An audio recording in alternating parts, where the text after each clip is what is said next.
नमस्कार, मैं कुंदन कुमार सिंह महामना education hub के इस वीडियो में आप सभी का स्वागत करता हूं। तो दोस्तों, इस वीडियो के माध्यम से मैं Banaras Hindu university BA honours arts का पेपर 2011 का है कंप्लीट सॉल्यूशन लेकर आया हूं। ये है सेट नंबर 1। हालांकि सभी सेट्स में क्वेश्चन सेम होते हैं, बस उनका सीक्वेंस डिफरेंट होता है। तो कृपया करके इस वीडियो को पूरा देखने का प्रयास करें, बहुत ही ज़्यादा फायदा होगा।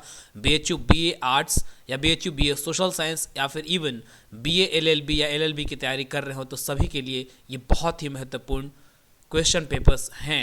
इनफैक्ट सारे के सारे एंट्रेंस एग्जामिनेशन में जितने कोर्सेस मैंने बताया उसके अलावा बैचलर ऑफ वोकेशन या फिर इवन आपके फाइन आर्ट में इस तरह के क्वेश्चंस पूछे जाते हैं। कुछ क्वेश्चंस क्योंकि ये जीके के नॉर्मल क्वेश्चंस हैं तो इस तरह के क्वेश्चंस हर जगह ही पूछे जाते हैं। इवन CHS एंट्रेंस एग्जामिनेशन में भी कुछ क्वेश्चंस पूछे जा सकते हैं। तो 450 अंकों की परीक्षा थी, 180 क्वेश्चंस टोटल, मतलब इसमें करने आपको सिर्फ 150 ही होंगे। 30 क्वेश्चन ऑप्शनल होते हैं। 2 घंटे का समय, और कृपया करके आप देखते चलिए, बहुत ही महत्वपूर्ण वीडियो है। आप इतना ही नहीं, किसी कॉम्पिटिटिव एग्जामिनेशन की भी तैयारी कर रहे हों तो भी देखिए, आपको ज़रूर फ़ायदा होगा, इससे नॉलेज बढ़ती चली जाएगी। तो ज़्यादा समय न लेते हुए मैं शुरू करता हूं।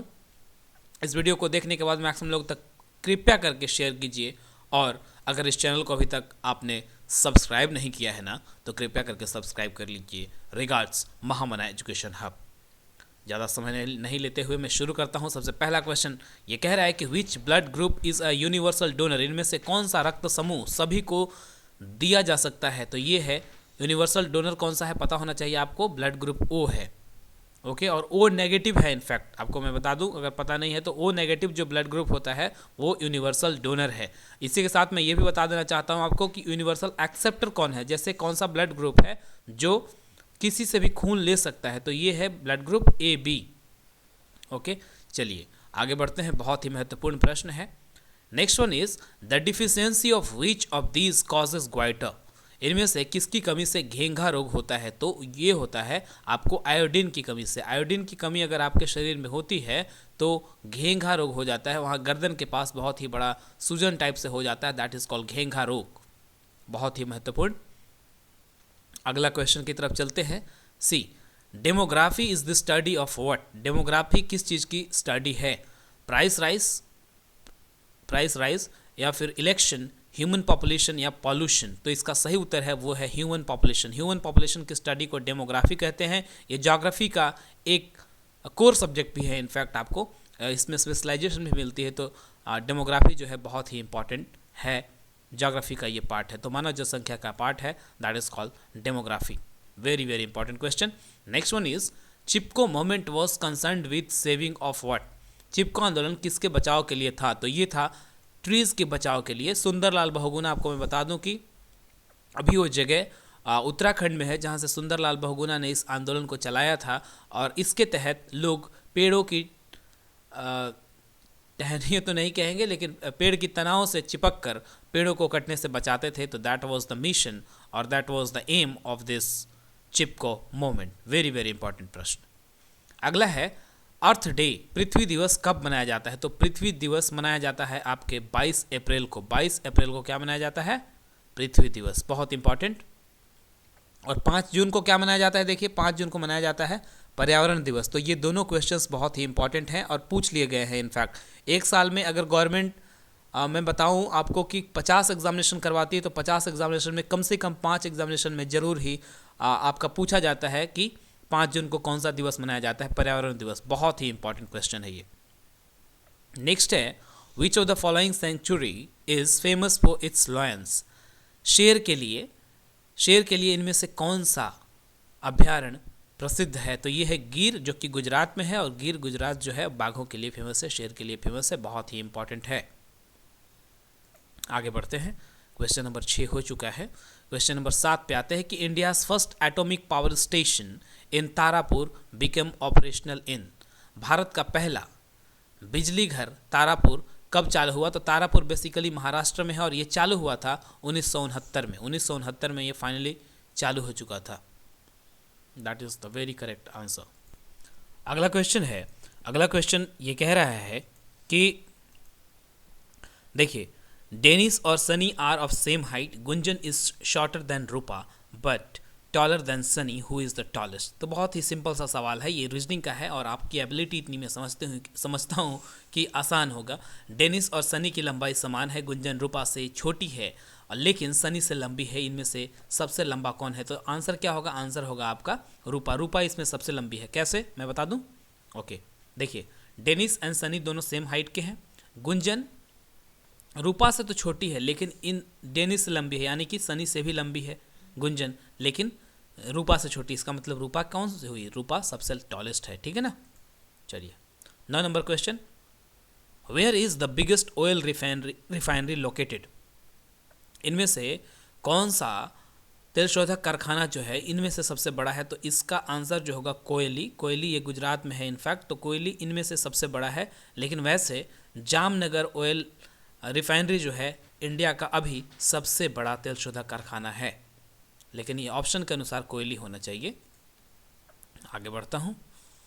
What is laparoscopy? लैप्रोस्कोपी क्या है? तो एस्ट्रोनॉमिकल यूनिट डिवाइस है, साइंटिफिक इंस्ट्रूमेंट है, सर्जिकल प्रोसीजर है और ड्रग है। तो लैप्रोस्कोपी जो है ये है surgical procedure.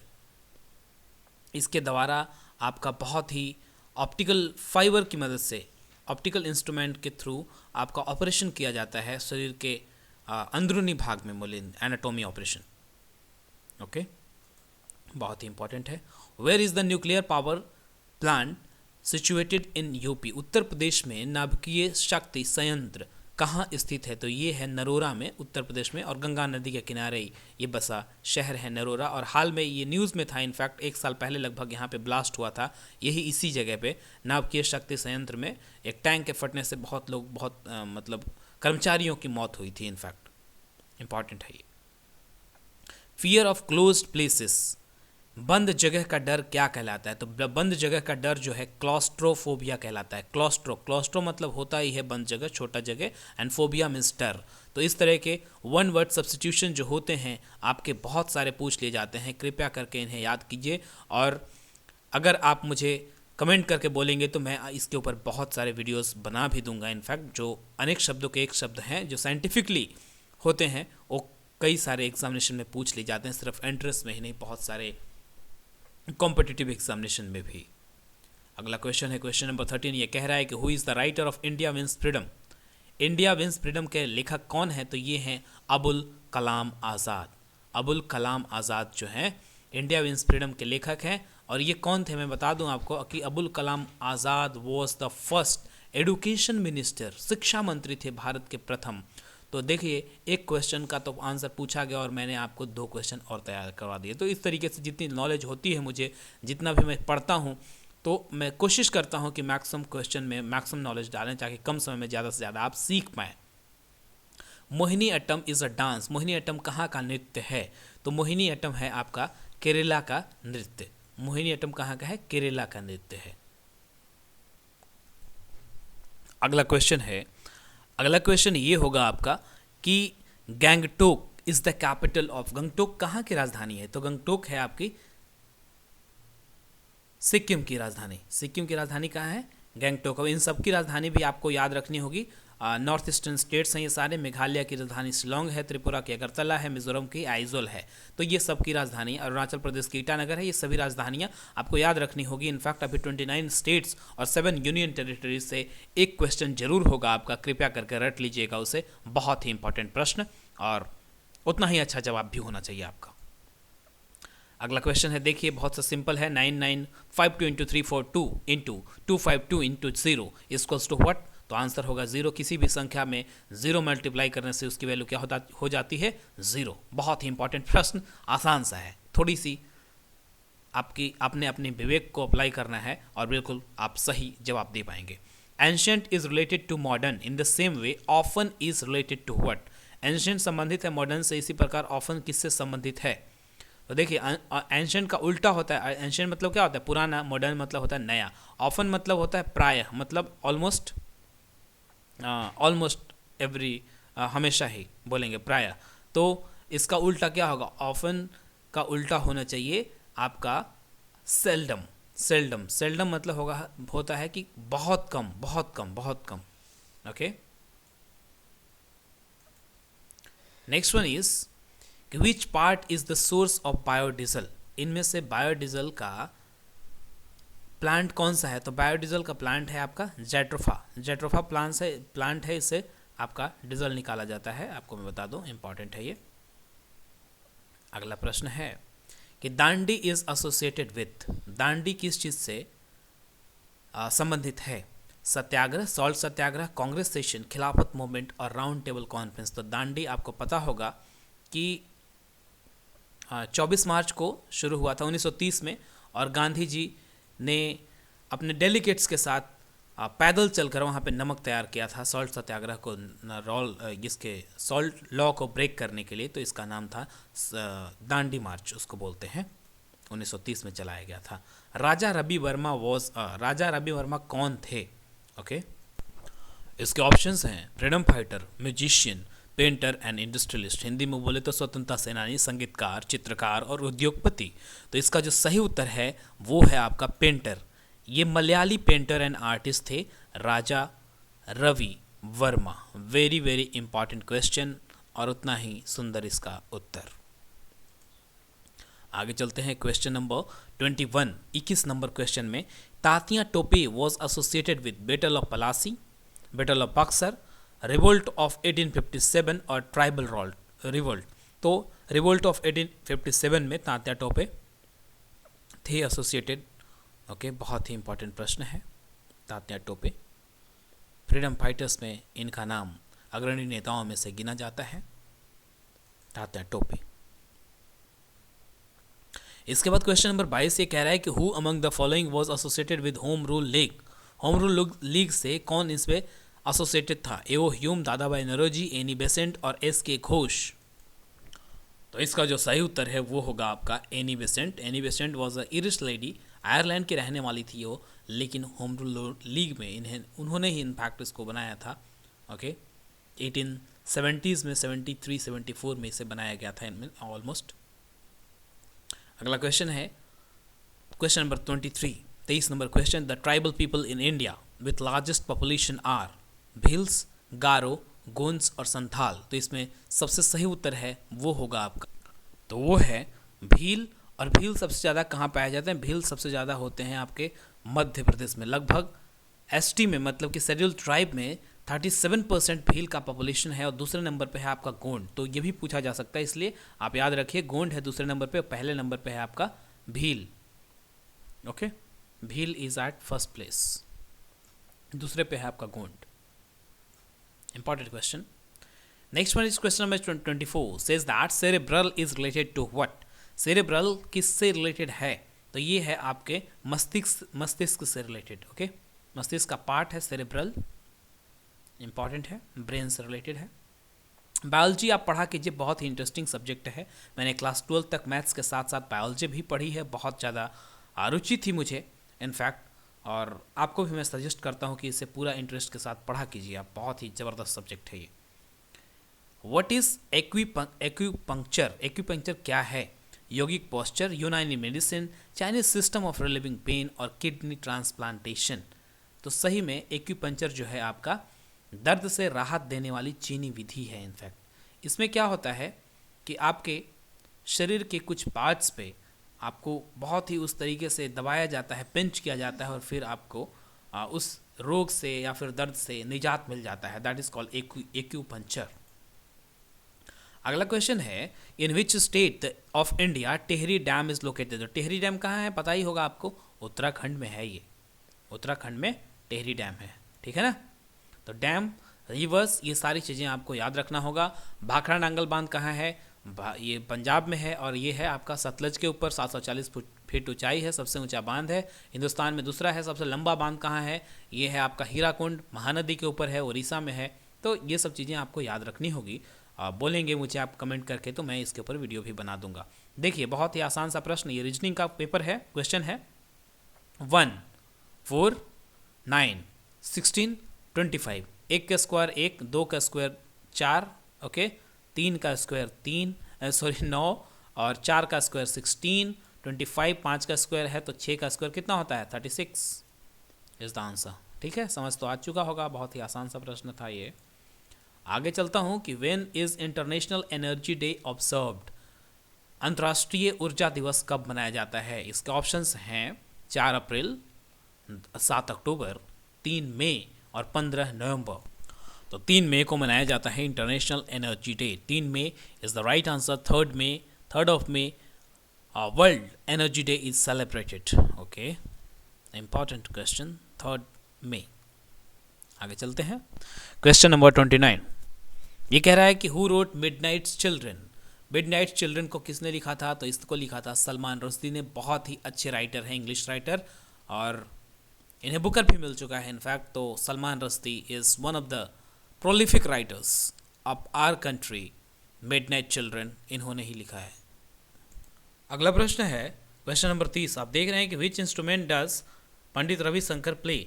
Pandit Ravishankar play कौन सा यंत्र बजाते थे? तो आपको मैं बता दूं कि ये बजाते थे सितार। सितार, ये बनारस के इनफैक्ट रहने वाले थे और इम्पॉर्टेंट है ये, और ये सितार बजाते थे। पंडित को भारत रत्न भी मिल चुका है इनफैक्ट। बहुत ही ज़बरदस्त म्यूजिशियन, म्यूजिक कंपोजर में से एक पंडित रविशंकर। अगला क्वेश्चन है कि what is meant by water table? Water table से क्या तात्पर्य है? तो इसका तात्पर्य है कि upper level of underground water. Okay, भूमिगत जल की ऊपरी सतह को वाटर टेबल के नाम से जाना जाता है। गलती से गलती मत कीजिएगा, ये बहुत इंपॉर्टेंट प्रश्न है। यूपीएससी में सीडीएस एग्जामिनेशन में ये 2-3 बार पूछा जा चुका है पिछले 10 सालों में। 32 नंबर क्वेश्चन ये कह रहा है कि which of the following has been made a fundamental right recently? इनमें से कौन सा फंडामेंटल राइट बनाया जा चुका है? देखिए, right to migrate, right to food, right to work, right to education. Right to education जो है आपका फंडामेंटल राइट है इनफैक्ट आपका हमारा, तो इम्पॉर्टेंट है। बाकी ये सब के सब वैसे ही है normally. Next one is what was the mascot of the Delhi Commonwealth games? Delhi में 2010 में कॉमनवेल्थ गेम्स हुए थे, आपको मैं बता दूं। तो ये उस तरह से इम्पॉर्टेंट क्वेश्चन नहीं है। आपको मैं बता दूं कि इसमें आपको जो अभी एशियन गेम्स हुए हैं ना, उसका याद रखना होगा, बहुत इंपॉर्टेंट रहे। और कॉमनवेल्थ गेम्स इस बार 2018 के हुए थे इनफैक्ट, गोल्ड कोस्ट ऑस्ट्रेलिया में, तो उसका भी याद रखना होगा। लेकिन सबसे इंपॉर्टेंट आपके एशियन गेम्स हैं, जिसका भिन्न भिन्न काका नाम का मैस्कट था इनफैक्ट। ये आपका ज़रूरत का चीज़ नहीं है कि 2010 में हुआ था, ये current affairs point of view से इंपॉर्टेंट नहीं है। देखिए, अब आगे चलते हैं 34 नंबर क्वेश्चन पे। The supreme Court of India has band the use of loud speakers after? कितने समय के बाद, कितने बजे रात के बाद आपका लाउड स्पीकर बंद किया हुआ है सुप्रीम कोर्ट ने? तो ये 10 बजे के बाद में बंद किया हुआ है loudspeaker Supreme Court of India ने। Next one is Jantar Mantar is? Jantar Mantar क्या है? तो Jantar Mantar is basically observatory. ये क्या था कि पुराने समय में ये समय सारणी या कुछ जो उनको बोलेंगे कि आकाशीय पिंड और बाकी चीज़ों के नापने के लिए, बताने के लिए ये जंतर मंतर था। जंतर मंतर आप दिल्ली में जाकर देखें तो कुछ अलग तरीके से ग्रह उपग्रह का अध्ययन था उसमें। एक तरीके से सूर्य किस तरीके से चलता है, डिग्री एंगल और वगैरह वगैरह का, तो ये आपका ऑब्जर्वेटरी था। ओके, जंतर मंतर दिल्ली में है और इनफैक्ट जयपुर में भी है। नेक्स्ट क्वेश्चन इज कि excess loss of water and salt from the body is known as dehydration. क्या बोलते हैं इसे? डिहाइड्रेशन। शरीर में पानी और लवण, नमक की कमी को क्या बोलते हैं? इसे बोलते हैं डिहाइड्रेशन। तब बोलते हैं कि पेशेंट को उस केस में लेमन वाटर देना चाहिए, लाइम वाटर पिलाना चाहिए, तो ठीक हो जाता है इस केस में। Question number 36 is done. Yes, 37 salt with tail, star with tail is what? तो star with tail is called comet. Okay, important है comet। आगे बढ़ते हैं। Who is the finance minister of India? तो देखिए, इसमें से तो अभी कोई नहीं है, अभी तो आपके अरुण जेटली जी हैं, ठीक है ना। तो इंपॉर्टेंट है, फाइनेंस मिनिस्टर आपके कौन है? अरुण जेटली जी। उस समय चिदम्बरम हुआ करते थे। Next one is 39 number question. The soil used for making toys is called? देखिए, खिलौना बनाने के लिए प्रयोग की लाने जाने वाली मिट्टी को क्या बोलते हैं? तो वो की जाती है क्ले। उसको क्या बोलते हैं? क्ले बोलते हैं, ठीक है ना। क्ले मॉडलिंग एक सब्जेक्ट भी होता है SUPW के अंदर, सोशल यूनियन पब्लिक वर्क के अंदर। क्ले मॉडलिंग, हम जब स्कूल में पढ़ते थे तो हमने भी बहुत क्ले मॉडलिंग की है इनफैक्ट, तो उसके लिए एक अलग सी मिट्टी आती है जिससे बाकी चीज़ें बनाते हैं, तो that is called clay. Okay, next one is green leafy vegetables are rich in. हरी पत्तियों के सब्जियों में क्या होता है? प्रोटीन होता है, फैट्स होता है, कार्बोहाइड्रेट्स होता है, विटामिन एंड मिनरल्स होते हैं। तो इनमें होते हैं आपके vitamin and minerals, green leafy vegetables में विटामिन एंड मिनरल्स। ओके, जैसे आपका पालक का साग है, चने का साग है, तो इनमें क्या होता है? इनमें होता है आपका विटामिन ए, दोनों में ही। आगे चलता हूं कि which of the following is not an official language of UN? Arabic, German, Chinese, Spanish. तो इनमें जर्मन नहीं है, बाकी ये तीनों हैं। अरेबिक भी है, चाइनीज़ भी है और स्पेनिश भी है, फ्रेंच भी है, आपको मैं बता दूं, और इंग्लिश तो है। ये 6 भाषाएं हैं इनफैक्ट उनमें। आगे चलते हैं, question number 42, with which game is Viswanathan Anand associated. तो ये किस खेल से संबंध रखते हैं? तो ये खेल रखते हैं चेस, और ये बहुत दिनों तक, बहुत सालों तक वर्ल्ड चैंपियन रहे। इन्हें कोई हरा नहीं पाता, इवन अमेरिका का सुपर कंप्यूटर भी इन्हें कई बारी नहीं हरा पाया। तो ही इज़ विश्वनाथन आनंद, अपने ब्रेन के लिए जाने जाते हैं ये।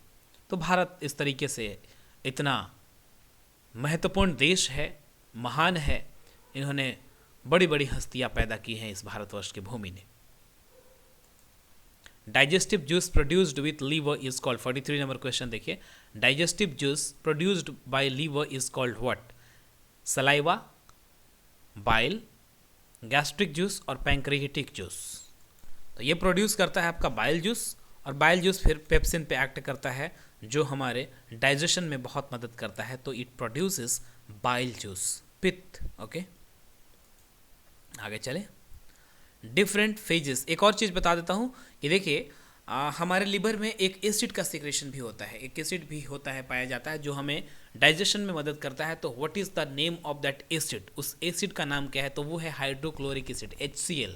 और अगर उसी की मात्रा ज़्यादा हो जाती है तो हमें एसिडिटी हो जाती है ना, तो फिर हमें मिल्क ऑफ मैग्नीशिया दिया जाता है, तो इनो बोलते हैं, इनो पी लीजिए।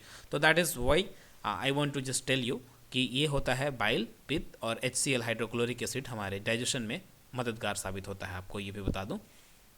Question number 44, different phases of the moon are caused by the revolution of moon around the earth, earth around the moon, moon round the sun, और अर्थ राउंड द सन। तो ये होता है ऑप्शन फर्स्ट के अनुसार when moon moves around the अर्थ, इसका बिल्कुल सही उत्तर होगा when moon moves around the अर्थ। तभी आपका मून का पोजीशन चेंज होता है और इसके फेजेस अलग अलग होते हैं। अगला क्वेश्चन है question number 45, it says that the gas released by the plants during photosynthesis is. Photosynthesis के द्वारा किस समय पौधों से कौन सा गैस रिलीज होता है? प्रकाश संश्लेषण के समय छोड़ी जाने वाली गैस का नाम क्या है? इसका ऑप्शन है oxygen, nitrogen, hydrogen, carbon dioxide. तो इसका जो सही उत्तर है वो है ऑक्सीजन।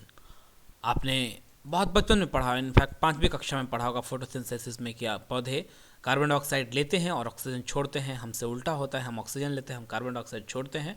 ओके, तो oxygen is the right answer. बहुत ही सिंपल सा सवाल है ये, कोई मुश्किल नहीं है। India's first artificial satellite was, Bharat का प्रथम कृत्रिम उपग्रह कौन था? तो इसका नाम है आपका आर्यभट्ट, 1975 में छोड़ा गया था ये। ओके, बिल्कुल सही उत्तर है आर्यभट्ट। आगे चलें, blood is pumped to all parts of body by, शरीर के सभी भागों में रक्त किसके द्वारा कहाँ से पहुँचाया जाता है? तो ये होता है हमारा, क्या होता है? Heart.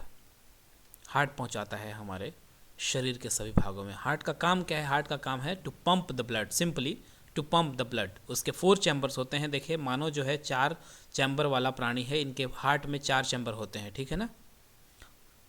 Auricle, ventricle, left atrium, ventricle, ऐसे होते हैं। That is those are the parts of heart. Pulmonary artery, pulmonary vein, superior vena cava, superior inferior vena cava, ये सब जो है ये पाइप्स हैं, ये नालियाँ हैं जिनके थ्रू ब्लड हमारे डिफरेंट पार्ट्स तक पहुँचते हैं, oxygenated and deoxygenated blood. Thereafter it calls 48 number question, Sania Nehwal won the gold medal in the Delhi Commonwealth Games in। देखिए साइना नेहवाल किस गेम की खिलाड़ी है, आपको पता ही है, ये बैडमिंटन का खिलाड़ी है साइना नेहवाल, तो इम्पॉर्टेंट है। और ये वैसे तो आपका करंट अफेयर्स है, आप करंट अफेयर्स है उस समय का, लेकिन इस समय का सबसे ज़्यादा इंपॉर्टेंट कौन है? नीरज चोपड़ा। आप जान लीजिए, नीरज चोपड़ा जो है बहुत बढ़िया जैवलिन थ्रोअर हैं। जैवलिन थ्रोअर उन्होंने लगातार 3 इंटरनेशनल लेवल पे इनफैक्ट और 3 गोल्ड मेडल लिए हैं नीरज चोपड़ा। वो इंडियन आर्मी के जवान हैं इनफैक्ट, और वो बहुत बढ़िया जैवलिन थ्रो में धूम मचाए हुए हैं पूरे वर्ल्ड के अंदर, रिकॉर्ड पे रिकॉर्ड बनाए जा रहे हैं, तो बहुत ही इंपॉर्टेंट है। अगला क्वेश्चन है, the first gold medal for India was one in the year 2010 Asian games. तो ये भी बहुत आपको आपके मतलब का नहीं है, 2010 का है ये, आप जानिए। 2018 का ज़रूर आप गिन के रखिएगा। 2018 में जितने भी गेम्स हुए हैं उन सबको, उनके ऊपर मैं वीडियो एक लेके आ जाऊंगा। ओके, बाकी स्टैटिक जीके पर ध्यान रखिए आप। अगला क्वेश्चन है, ये कह रहा है कि doctors hear the heart beat by using. Okay, doctor किसके प्रयोग से हृदय स्पंदन सुनता है? टेलीस्कोप के द्वारा, स्टेथोस्कोप के द्वारा, माइक्रोस्कोप के द्वारा, या फिर सीटी स्कैन के द्वारा? इसका जो सही उत्तर है वो है स्टेथोस्कोप। स्टेथोस्कोप के द्वारा जो डॉक्टर है वो हमारा हृदय की धड़कन को सुनते हैं। और स्पाइगोमैनोमीटर क्या होता है? स्पाइगोमैनोमीटर जो होता है वो हमारा ब्लड प्रेशर नापता है, ठीक है ना। 51 नंबर क्वेश्चन कि what % of water available on earth is fresh usable water? 1%, 15%, 20% और 10%। तो इस ऑप्शन के हिसाब से वैसे 1% होना चाहिए, और भी मैं बता दूं आपको कि 2.5% जो वाटर है that is only fresh usable water. बाकी वैसे तो धरती के 70% भाग में वाटर हैं, लेकिन उसका सिर्फ 2.5% ही यूजेबल है। तो इस नियरेस्ट आंसर सबसे ज़्यादा ये होगा, अदरवाइज इनमें से कोई भी नहीं होगा। ये क्वेश्चन गलत भी हो सकता है। ओके, आगे बढ़ते हैं। Question number 52, which of the following is famous as bird sanctuary? इसके ऑप्शंस हैं नामधापा, भरतपुर, मधुमलाई और जल्दापारा। तो भरतपुर जो है ये है बर्ड सेंचुरी, ये राजस्थान में है इनफैक्ट, और यूपी से ज़्यादा दूर नहीं, यूपी के बॉर्डर के पास में ही है भरतपुर बर्ड सेंचुरी, बहुत इंपॉर्टेंट है।